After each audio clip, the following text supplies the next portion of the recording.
आज हम लोग देखेंगे 8th क्लास का जो साइंस का फर्स्ट चैप्टर है फसल उत्पादन एवं प्रबंधन। इस चैप्टर को पढ़ने के बाद हमें क्या क्या सीखने को मिला है देख सकते हैं। तो अपनी बढ़ती हुई जनसंख्या को भोजन उपलब्ध कराने के लिए हम लोगों को वैज्ञानिक कृषि पद्धतियों को अपनाना होगा। सेकंड, किसी एक स्थान पर उगाए जाने वाले एक ही प्रकार के पौधों को क्या कहते हैं? फसल कहते हैं। भारत में फसलों को ऋतु के अनुसार हम दो वर्गों में बांट सकते हैं, रबी फसल और खरीफ फसल।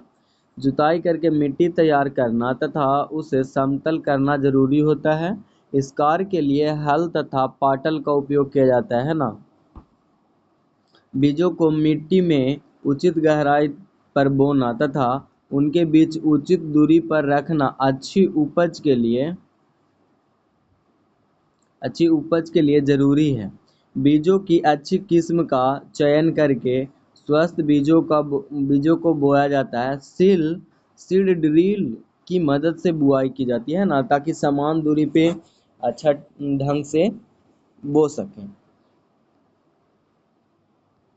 नेक्स्ट है कि मिट्टी में पोषक तत्वों की समृद्धि तथा और पुनः पूर्ति की आवश्यकता होती है, जिसे कार्बनिक तथा रासायनिक खाद तथा उर्वरक के उपयोग से किया जाता है।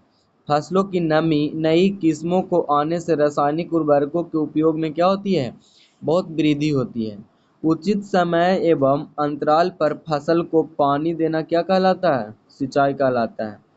निराई में अवांछित या बेकार एवं बिना उगाए पौधों को हटाया जाता है, जिन्हें क्या कहते हैं? खरपतवार कहते हैं। नेक्स्ट है कटाई का अर्थ है पकी हुई फसल को अपने हाथों या मशीन से क्या करना? काटना। अनाज के दानों को भूसे से अलग करना क्या कहलाता है? थ्रेशिंग कहलाता है। बीजों को पीड़कों एवं सूक्ष्मजीवों से संरक्षित करने के लिए उचित भंडारण क्या है? जरूरी है। पशुओं को पालकर भी खाद्य पदार्थ प्राप्त किया जाता है, जिसे पशु पालन कहते हैं। अब हम लोग देखेंगे प्रश्न और उत्तर। देखिएगा, फर्स्ट है कि उचित शब्द छाट कर रिक्त स्थानों की क्या करना है? पूर्ति करना है। तो एक स्थान पर एक ही प्रकार की बड़ी मात्रा में उगाए गए पौधों को क्या कहते हैं? तो फसल कहते हैं। ठीक है। फसल उगाने से पहले प्रथम चरण मिट्टी की क्या करते हैं? तो हम लोग मिट्टी की तैयारी होती है।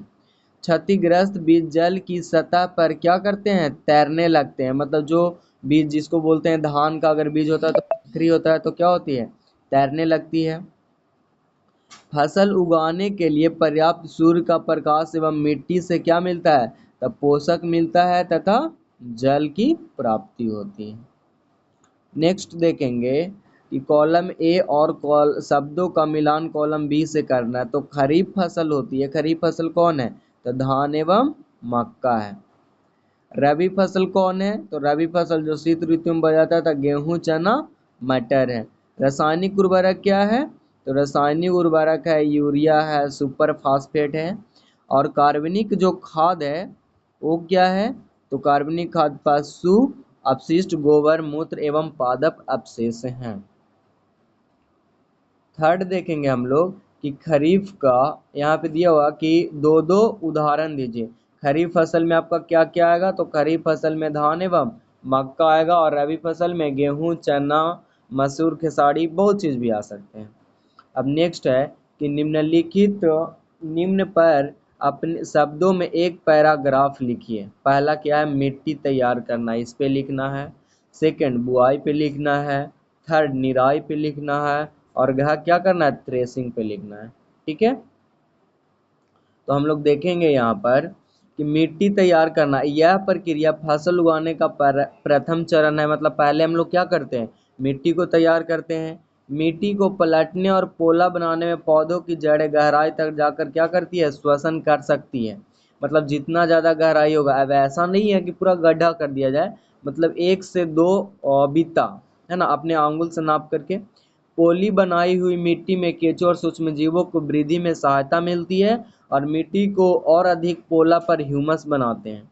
इससे अतिरिक्त मिट्टी पलटने से पोषक पदार्थ ऊपर आ जाते हैं, जो फसल को उगाने में अत्यंत महत्वपूर्ण होते हैं। पहला मिट्टी को तैयार करते हैं। अगर हम खेत में अगर मिट्टी को तैयार नहीं करते, ऐसे बो देते हैं फसल को, तो कुछ फसल ऊपर रहेंगे, कुछ नीचे रहेंगे, कुछ जम पाएंगे, कुछ नहीं जम पाएंगे। सेकेंड है बुआई। यह फसल उत्पादन का महत्वपूर्ण चरण है। मिट्टी को तैयार करने के पश्चात खेत में बीज बोए जाते हैं। उचित दूरी एवं गहराई पर खेत में बीज को बोना क्या कहलाता है? बुआई कहलाता है। अगर सटा करके बीज दिया, कभी बहुत दूर अगर बो देते हैं तो फसल अच्छा से बढ़ नहीं पाता है। बुआई के लिए अच्छी गुणवत्ता किस्म के साफ एवं स्वस्थ बीजों का चुनाव करना जरूरी होता है। उचित बीजों को चुनने के बाद इन बीजों को उचित गहराई तथा उचित दूरी पर बोना चाहिए, ताकि प्रत्येक पौधों को पर्याप्त हवा, प्रकाश, पानी, खनिज, खाद। बुआई के निम्नलिखित विधियों को प्रयोग कर सकते हैं आप। अगर परंपरागत औजार का भी उपयोग कर सकते हैं या सीड ड्रिल का भी मदद कर सकते हैं, जैसे निराई सॉरी परंपरागत औजार आपका क्या क्या हो जाएगा? तो खुरपा हो जाएगा, चपाड़ हो जाएगा, कुदाल हो जाएगा। सीड ड्रिल क्या है? जो ट्रैक्टर में लगा रहता है पीछे की ओर, उसमें अगर आप बीज को डालते हैं तो एक उचित दूरी पर वहाँ पे आपको क्या मिलेगा ना, उचित एक दूरी पर बोने के लिए वो मशीन है, उसी को सीड ड्रिल बोला जाता है। थर्ड है निराई क्या है? तो निराई मीन्स क्या होता है ना, काटना। खरपतवार हटाने को क्या कहते हैं? निराई। जैसे जो हम पौधा बोए उसके साथ में जो पौधा नहीं है, कोई घास जम जाता है, उसी को हम लोग खरपतवार बोलते हैं, मतलब जिनसे हमें फायदा ना हो। निराई नहीं करने से खरपतवार जल, पोषक तथा आदि को ग्रहण कर फसल को वृद्धि में प्रभावित करते हैं। तो निश्चित है कि अगर फसल को बढ़ने नहीं देगा, उसको रोक लगाएगा। फसल उगने से पहले खेत जोतने पर धूप के कारण खरपतवार क्या हो जाते हैं? मर जाते हैं और मिट्टी में मिल जाते हैं। खरपतवार हटाने का सबसे सही समय क्या है? फूल एवं बीज बनने से पहले। अगर उसमें फूल और बीज अगर बन गया तो फिर क्या है, फिर और ज़्यादा पौधा जम जाएगा। खरपतवार को हाथ, खुरपी आदि से सहायता से हटाया जा सकता है। लास्ट क्या है? थ्रेसिंग।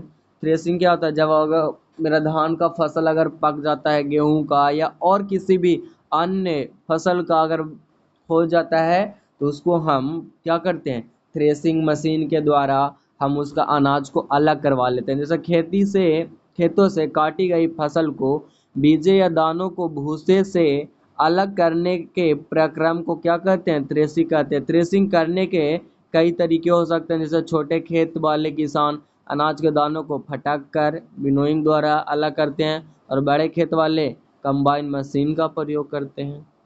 अब हम लोग 5 क्वेश्चन देखेंगे।